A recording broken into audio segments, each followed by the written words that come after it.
Good morning guys. Ito guys, exercise ulit. Update ko lang kayo sa mga toolbox meeting ngayon. Ito mo guys, mauna muna yung exercise bago yung experience sa mga house rules ng safety. Guys mo guys.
Laging pagsusuot, yung mga nagtatrabaho sa gilid, yung mga harness natin, lalo ngayon.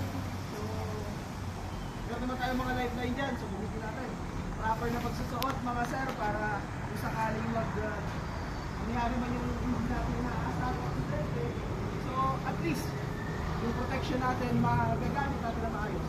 Yung harness natin sir, ang tamang pagsusuot, hindi masyadong masikip at hindi rin masyadong maluwag. Ano tayo ng dito sila sabi sa inyo, kailangan at yung ano niya, sumikip sa chest na area. May saan natin para kung sakaling magkaroon man tayo ng poli, pag tayo ay walang manatali siya. So, ganun din sa mga area na hindi naman sabot ng buhos. So, ganun rin tayo sir, hindi dahil wala pa akong hindi tayo magsusuot. Malaki naman yung pagbabago sa atin sa site. Marami gumagamit ng PPE natin. So, meron ka lang talaga painalilan. Medyo makukulit na rin. Siguro, konting tik-tik pa natin ng konti. Paalala. Siguro, ma-realize din natin na kapag ito ng PPE ay hindi para sa amin na nagpapaalala.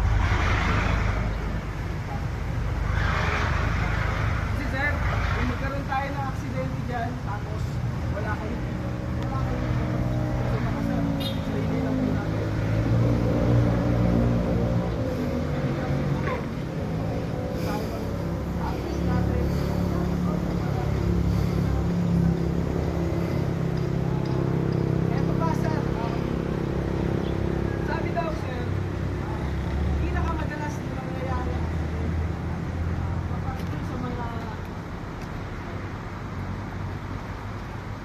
panandalian lang, mas madalas nag-o-occur yung mga accidente.